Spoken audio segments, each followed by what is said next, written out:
It started with a lie so small I almost missed it. Not the kind that makes your heart sink right away, but the kind that settles in the back of your mind like a splinter you don't notice until it starts to fester. She said she'd be working late. That's it. Simple. Routine. She kissed my cheek on her way out, left a half-drunk cup of coffee on the table, and didn't take her laptop. I didn't even catch that until later. I didn't think much of it until I noticed her perfume was different that morning. It wasn't the one she wears to the office.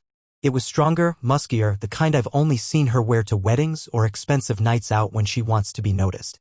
But I brushed it off. Because that's what you do when you trust someone. You ignore the alarm bells and call it thunder. At around 9:45 p.m. I drove out thinking I'd surprise her with some takeout from that Korean place she loves. It's 25 minutes across town, but she always says the bulgogi tastes like it was made by someone who cares. I thought maybe I'd show up, drop off dinner, and maybe we'd drive home together. I had no idea what I was walking into. The parking lot outside her building was half empty. Her car wasn't there. I checked my phone. No texts. No calls. Nothing. I went inside anyway, thinking maybe she parked around back. I buzzed the receptionist and told him I was dropping something off for my wife. He gave me a weird look. She left around 7:30, he said. She was with someone. And there it was. Just like that. The first crack in the glass. My hands didn't shake. My voice didn't rise. It was like I was watching a movie about someone else's life. I walked out, food bag still in my hand, and sat in the car until the heat started to feel unbearable. I didn't go home. Not yet. I drove aimlessly for a while. Past places we used to go.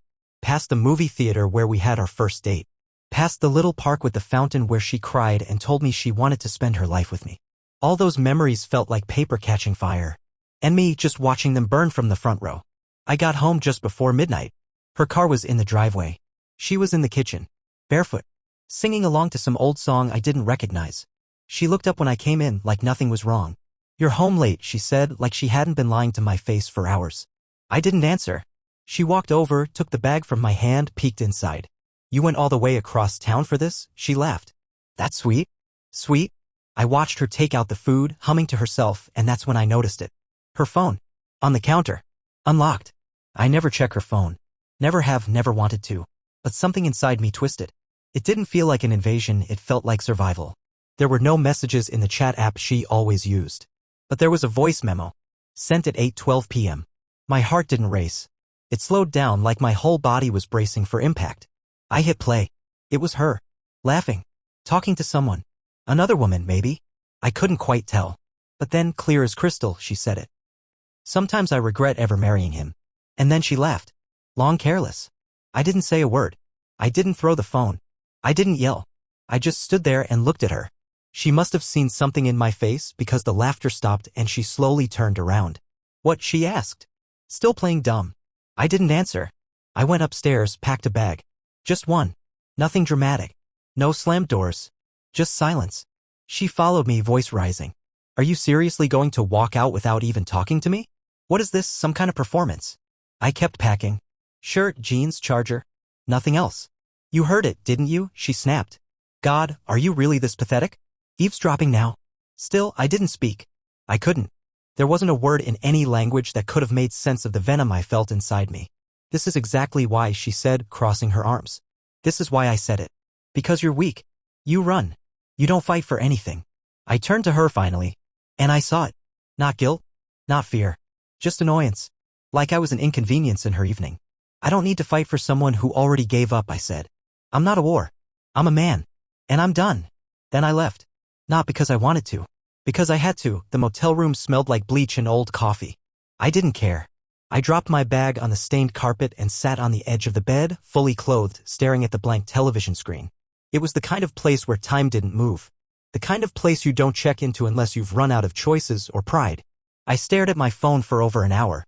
Not because I wanted to call anyone, but because I kept watching the screen, expecting it to light up. A call. A message. Anything. It didn't.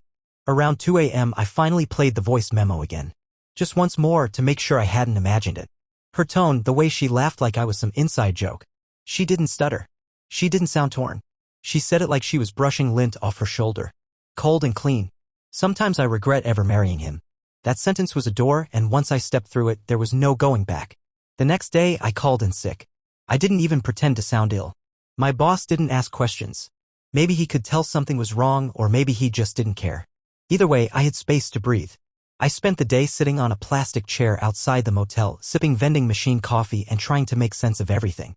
Then I remembered something. 2 weeks ago, she left her tablet in the car after I picked her up from the gym. I hadn't thought anything of it at the time. But now my mind started piecing things together. I went back home.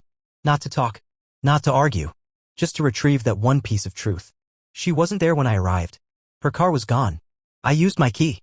Everything inside was untouched. Our photos still sat on the wall. Her sweater was draped over the couch like she'd just been lounging an hour ago. You'd never know the truth from the way the house looked. It was still wearing its mask. The tablet was exactly where I remembered, in the glove box of my car. I didn't expect much. I opened it with her fingerprint. She let me register mine last year when she was too lazy to type the passcode. The screen blinked on. Her emails were clean. Too clean. But the deleted folder hadn't been emptied. And that's where I found it. A long email thread between her and someone named Marcus. The name didn't register at first. But as I kept scrolling, the details came into focus. They'd met 3 months ago. At a client event. A dinner I couldn't attend because I had a work emergency. She told me it was boring, forgettable. The emails were not. She told him she felt alive with him. That being with me felt like being buried in a beige coffin. That line punched me in the chest. But worse than her words were his.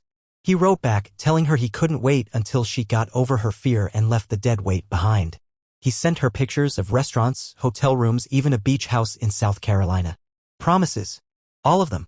She replied with one line that changed everything. I'll do it soon. I just need to make it look like it was his decision. I shut the tablet and nearly threw it through the windshield. She wasn't just cheating. She was engineering her exit. Quietly. Strategically. Letting me carry the blame. She was going to walk away spotless while I looked like the unstable one who left in a storm of silence. And suddenly everything made sense, the coolness, the sudden fights over nonsense, the way she kept saying I was too much or not enough in the same breath. I realized I wasn't married to someone who had fallen out of love. I was married to someone who had never really known what it meant to love at all. She came home that evening and I was waiting. Not inside. In the driveway, leaning against the hood of my car, holding the tablet in my hand. She saw me and hesitated. You're back, she said, as if she didn't notice the fury behind my eyes. I said nothing. I simply handed her the tablet. She didn't flinch. She just stared at me blank. You went through my stuff? You lied to my face, I said. I think we're past the point of moral high ground. She scrolled. Her face changed only slightly when she reached the last email. Then she looked up and smiled. Actually smiled. You were always too curious for your own good, she said. I blinked. That's all you have to say? What do you want me to say? She snapped. That I'm sorry? I'm not. I tried. I really did. But you don't get it. You stopped being someone I could respect. You became soft. Predictable. You let life beat the fight out of you and I didn't sign up to play nurse. I took a step forward. Calm. Controlled. And so you just replaced me? Planned the whole escape route in the background? I adapted, she said, like it was a resume skill. That's what survivors do. I nodded once. You think you've won, don't you? I said. She tilted her head. Haven't I? And I walked away. For now. I didn't go back to the motel that night. I drove for hours instead, not toward anywhere in particular, just away. I needed motion. Stillness had become unbearable. The kind of silence I'd felt staring at her in that driveway, it echoed. I ended up on the outskirts of a town I hadn't been to in years. Somewhere I used to drive through with my father on old road trips. It was barely a dot on the map, but I remembered the gas station with the crooked sign and the diner with the orange stools that stuck to your skin if you wore shorts. I parked in front of the diner, walked in, ordered black coffee I didn't need, and sat in the corner booth where the jukebox hadn't worked since the early 2000s. No one knew me there. That's what I needed. To exist without context. It was past midnight when my phone buzzed. Not a call. A photo. It was from her. She stood in the mirror of our bathroom wearing my shirt. My shirt. The one she used to steal when I traveled. She was smiling, not for me, not for nostalgia, but for power. I could see it in her eyes. The caption said, "You'll come crawling back. You always do." There was no rage in me this time. Just ice. She wasn't trying to win me back. She was provoking me. And for what? To feel superior? To finish the performance? That's when it clicked. This wasn't about love. Not for her.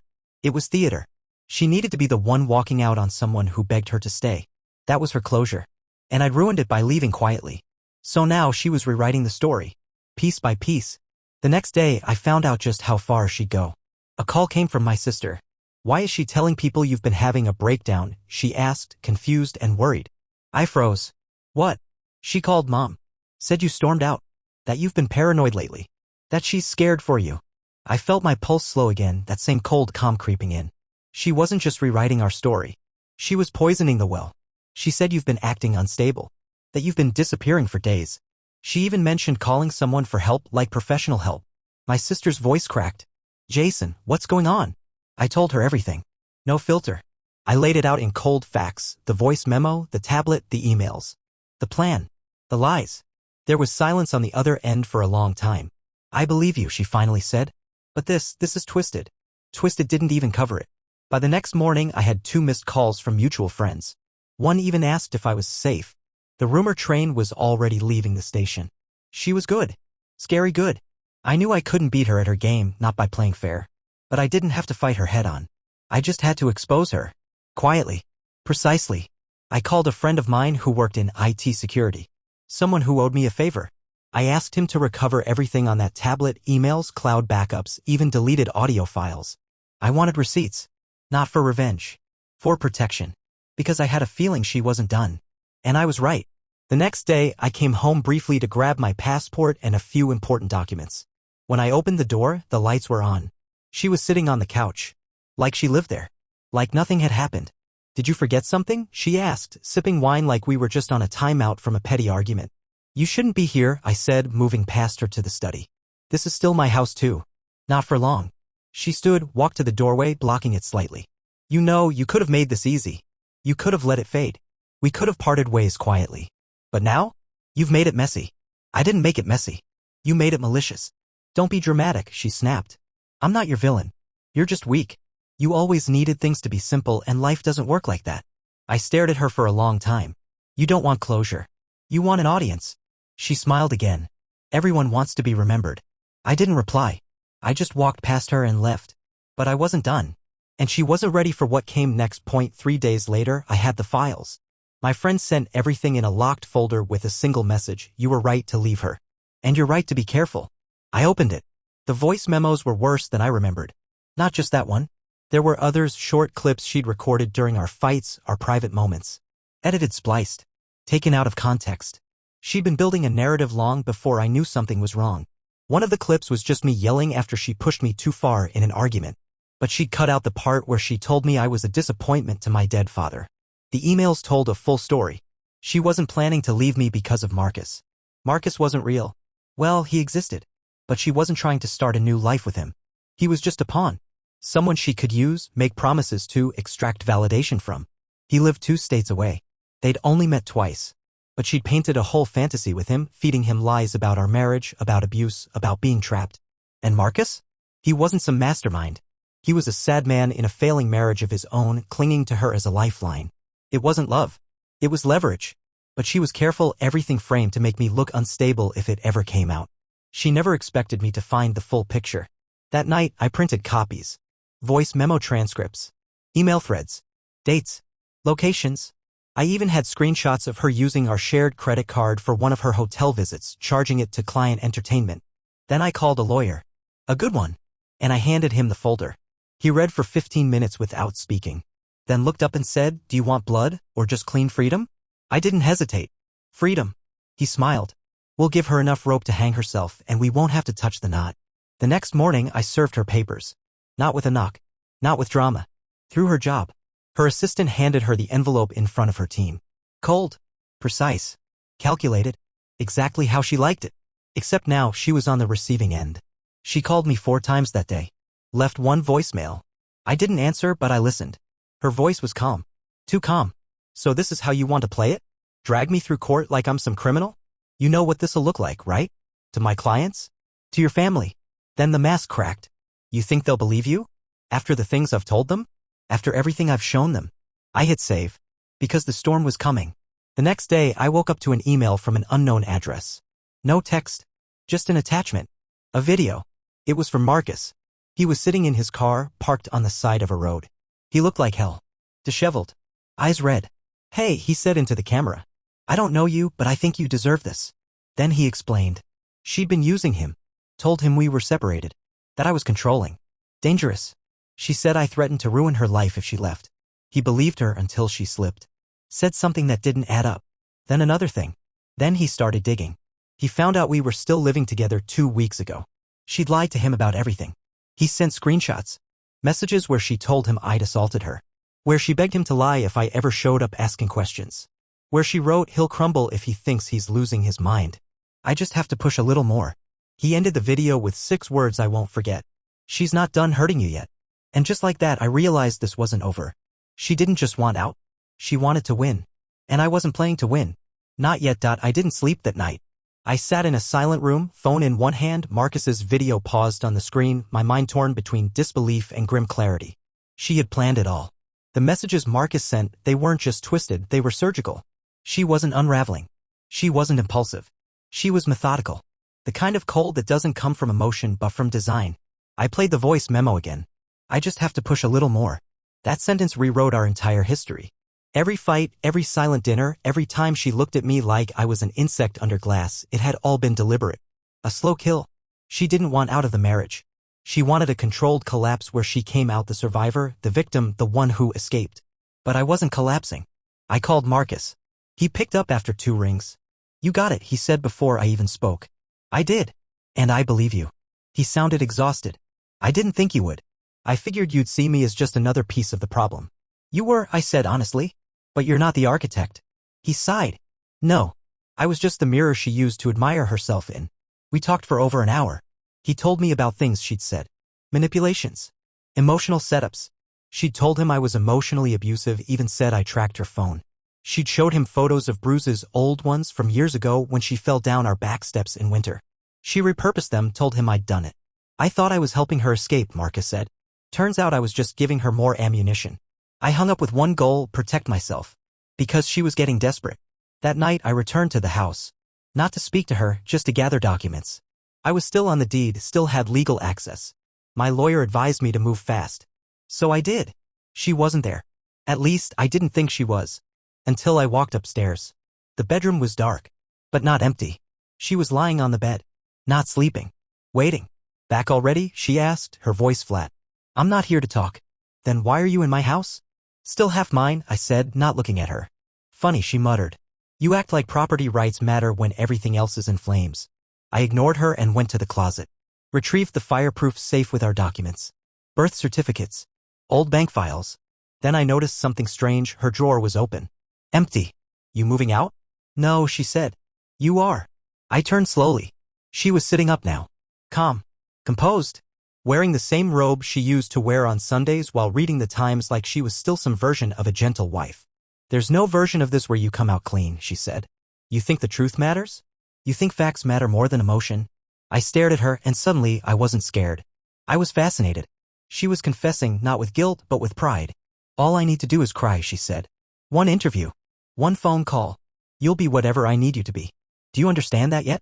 I do, I said. That's why I'm recording this. She froze. The air in the room changed. You're bluffing. I pulled out my phone. Still recording. Still running. Her expression didn't change for a full 3 seconds. Then she smiled. Clever boy. I walked out. Didn't say goodbye. Didn't slam the door. Just left again, but this time not in retreat. This time I was armed. I sent the recording to my lawyer that night. Sent a copy to Marcus. Another to a friend at a private firm. She wanted to burn my world down. But now I had the matches too. The thing about people like her is that they don't panic when the floor starts cracking. They just look for the next ledge to grab. By the time my lawyer filed an injunction to freeze our shared assets, 2 accounts, 1 joint property, and the last remaining investment she hadn't quietly sold off, she'd already started her counterattack. The first shot came in the form of a text to my mother. He's spiraling, she wrote. Please talk to him before he does something he'll regret. It was simple. Measured. Just enough concern to look compassionate. Just enough ambiguity to poison the well. My mother called me 30 minutes later, heart in her throat. What's happening, Jason? Why is she saying these things? I told her everything. Not filtered. Not softened. For the first time I said it out loud, she's trying to destroy me before I can leave her first. And hearing myself say it felt strange. Like admitting something shameful even though I was the one being hunted. My mother didn't speak for a long time after I finished. Then she said she loved you. That girl's got a demon living under her skin. I couldn't have put it better. 2 days passed without a word from her. It was quiet. Too quiet. Then the police showed up. 2 officers. Courteous but firm. I invited them in. We've received a report of potential domestic disturbance, one of them said. Just need to ask a few questions. I knew immediately who sent them.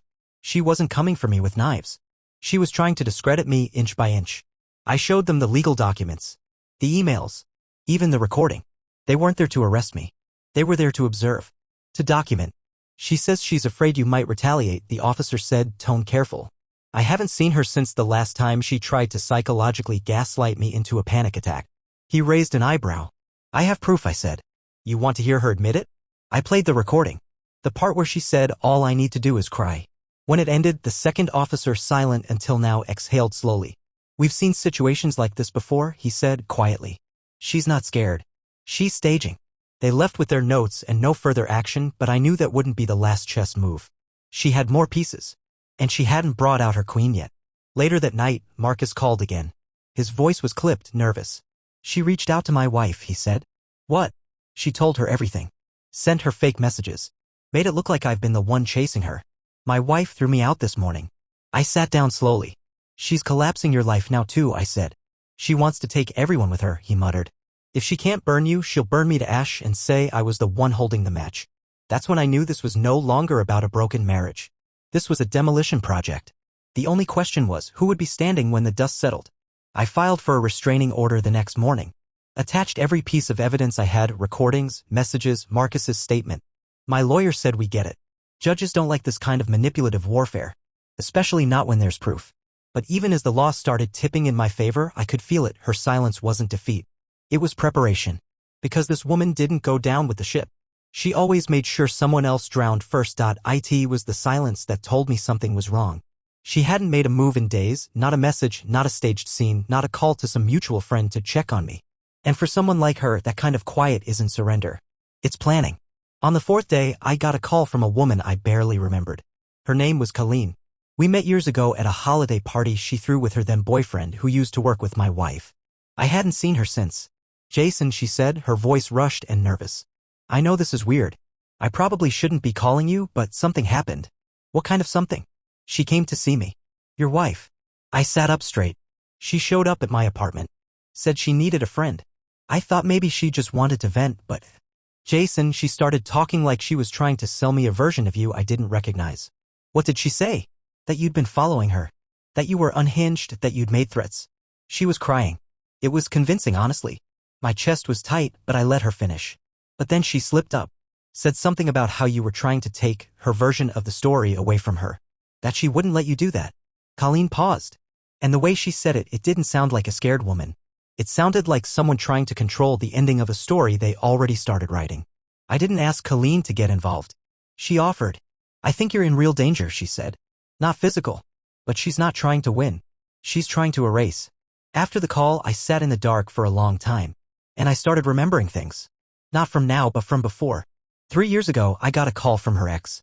It was bizarre. Out of nowhere. He sounded agitated, warned me that when she turns, it's not just over, it's war. At the time, I thought it was just bitterness. But now? It was prophecy. Back then, I told her about the call. She laughed it off. Said he was obsessed, a toxic narcissist who couldn't let go. She even made me block his number. But now I saw it clearly, she'd been laying down her version of events long before anything went wrong. Just in case. Just like she was doing now. The image she painted of me in the eyes of everyone around her wasn't flawed. It was premeditated. Me, the unstable husband. Her, the trapped, misunderstood woman. It was a story rehearsed to perfection, and she'd been performing it in small doses for years, always with just enough ambiguity to keep people guessing. That night, I found myself rereading every message she'd ever sent me. I was looking for something, anything that felt real. And I found one. An old message. Sent 4 years ago. 2:13 a.m. She was drunk. We'd had a fight earlier that night. Back then, I thought it was about dinner plans. But maybe it was about control. The message said, I used to think I could love you. But you're too steady. You'll never break. And I can't trust people who won't break. It made no sense to me at the time. I thought it was the alcohol. Or the exhaustion. But now? Now I understood. She never wanted a partner. She wanted a story. And she was furious that I hadn't collapsed when she needed me to. I hadn't begged. I hadn't snapped. I hadn't given her the villain she wanted. I had endured. And to someone like her, that endurance wasn't strength. It was betrayal. So I started doing the one thing she couldn't predict. I went quiet. No responses to her traps. No counter-narratives. No digital footprints. I became what she feared most, unresponsive. Invisible. And in that silence I waited. Because people like her, they can't stand not being seen. And when she broke the silence, I knew it would be loud. The message came at 2:41 a.m. No text. Just a video. From her. I hesitated for 10 full minutes before pressing play. She was in the kitchen, our kitchen, pacing barefoot, holding a glass of wine in one hand and her phone in the other like it was a stage prop. Her tone was breathy, unstable. Not performative like before. I know you're watching this, she started, her voice slurring slightly. You always did like watching things fall apart from a distance. She turned to the camera and for the first time, her face didn't hold its usual calculation. It was raw. Shaky. Almost unhinged. You ruined everything, she hissed, her voice sharpening. You think you're clever? You think silence protects you? No. It makes you guilty. She took a deep breath. Her smile came back, but it twitched. I talked to your boss. Did I tell you that? No? Well, I did. Told him you'd been having episodes. Missing time. Forgetting things. He was concerned. My stomach tightened. She was turning the screws in ways that didn't leave bruises, just shadows. But then she made a mistake. She leaned in too close to the camera and her robe slipped slightly off her shoulder. A mark. Faint. Red. Recent. She wasn't alone. She didn't try to hide it. In fact, I think she wanted me to see it. To feel something. To react. But I didn't. I just pressed pause. Took a screenshot. Saved it. Because I'd been playing checkers while she built her game of chess. But now I saw the board. She wanted to provoke me into doing something stupid. Calling her. Yelling. Showing up. Proving her lies true. I didn't. Instead, I forwarded the video to my attorney and added a timestamped log of the threats, manipulations, and weaponized instability. It wasn't just a pattern anymore, it was evidence. But the real twist came the next morning. Marcus called again. She reached out to my job, he said. Told them I was harassing her. Sent them emails. Fabricated. Did they believe her? No. HR flagged it immediately. She used my name but didn't spoof the email properly. Idiot mistake. But then he added something else. She's unraveling, man. She told my wife I threatened her with photos. Photos I've never seen in my life. I think she's getting sloppy. That's what frightened me most. Not her control. Her loss of it. Because when people like her lose control, they don't surrender, they detonate. And I wasn't about to be standing near the blast. So I made a call I never thought I'd make. To her father. We'd never been close. He always treated me like a placeholder. Polite but distant. The kind of man who believed emotions were liabilities. He answered after the third ring. What do you want? She's not well, I said. And I think she's about to do something destructive. Not just to me. To herself. There was silence. Then, you think I haven't seen it? I blinked. She's been like this since she was 16, he said, his voice low. Always rewriting the story. Always making herself the star. But she used to know when to stop. I warned you. You didn't warn me. You blamed me. He sighed. Because I was afraid. Afraid if I named it I'd see myself in her. The call ended with no solution but with confirmation. She wasn't just acting. She was this. And if I wanted to walk away intact, I couldn't just protect myself. I had to dismantle the performance she'd spent years constructing. Because the final act was coming. And she was planning to take the audience down with her point. 3 days passed. No calls. No emails. No drunken videos. No sudden appearances. But the absence wasn't peace. It was pressure tightening from all sides. Then it broke. I got a knock on my apartment door at exactly 7:12 a.m. Process server. She'd filed a counterclaim. Emotional distress. Defamation. Harassment. The documents were thick. Dense with falsified timelines, warped interpretations of our past, and screenshots of doctored conversations I never had. She even included a journal, hers. Pages and pages of carefully written entries where I played the part of an obsessive husband, paranoid, volatile, unraveling at the edges. There were dates in there I couldn't refute from memory. Little truths buried beneath the lies to make it believable. It was her masterpiece. And for the first time since this all began, I felt the floor tilt. Not because she'd won, but because I realized just how deep she'd prepared for this. She hadn't snapped. She'd architected it. A narrative where I wasn't just the man who left her, but the one who broke her. And the timing was precise. Calculated to coincide with my job's annual audit where HR had to document any character concerns flagged against employees. 2 hours after receiving the counterclaim, I got a polite but ominous message from my director. We've had a few concerns raised. When you're free, let's have a conversation. She was playing chess, but now the board was public. My lawyer was quick. We filed an emergency motion, dragging every thread of evidence forward, Marcus's video, the voice memos, the screen recordings of her admissions, even character statements from people she tried to manipulate. It was strong. But legal strong isn't always public strong. And that's where she thought she had me. Because her real weapon wasn't the law. It was reputation. So I did the unthinkable. I fought back publicly. I gave Marcus permission to release his full side of the story. And he did online through an anonymous account with evidence so heavy it couldn't be ignored. The thread caught fire. Comments exploded. People dissected timelines, matched photos, debunked her claims, and posted receipts she didn't think anyone else had saved. Within 24 hours, her story began to crack. Within 48, it shattered. Her clients started backing away. Quietly. Contracts paused. Partnerships reconsidered. And then came the email. Subject line, "How could you do this to me?" There were no greetings. No sign-offs. Just a wall of fury, pain, and venom all stitched together in one last desperate spasm of control. She accused me of turning everyone against her. Said I had humiliated her, taken away everything she'd built. That I'd ruined her image, not her life, not her career, her image. And it hit me. This was never about love. Or betrayal. Or even revenge. It was about image. She didn't care if I lived or drowned. She cared that she couldn't control what I looked like on the way down. I didn't reply. Instead, I forwarded the email to my lawyer. And I blocked her number. The world had seen behind the curtain. She wasn't the tragic heroine anymore. She was the writer of her own destruction. But even with the truth on my side, I knew something else. She wasn't done. People like her never stop until they're the only ones standing or until there's no stage left to stand on. And I wasn't planning to leave her. It ended on a Tuesday. No court drama. No screaming match in a parking lot. No last-minute confession or public meltdown. Just paperwork. My lawyer called and said she's accepted the settlement. Full separation of assets. She wants it sealed. I didn't speak. She's not contesting anything anymore. It's done. I thanked him. Hung up. Then sat alone in a rented apartment where the walls didn't echo her laughter, her lies, or her rage. There was no scent of her perfume in the corners. No memories warped by betrayal. Just silence. But not the kind she used as a weapon. This was real silence. Peaceful. Final. The online thread Marcus posted had grown legs. People recognized the patterns, the manipulations. It had become less about me or even her and more about how people like her slip through unnoticed, weaving stories so slowly that by the time anyone catches on, the damage is already done. Her professional circle distanced themselves overnight. Quiet severances. Strategic pivots.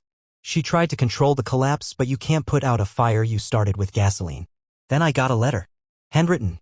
No envelope. Dropped in the mailbox like a ghost note. Her handwriting. Still neat. Still controlled. You never loved the real me. You loved who I pretended to be, and when I stopped pretending, you called it betrayal. I gave you a chance to leave with dignity. You chose war. I hope it was worth it. There was no return address. No signature.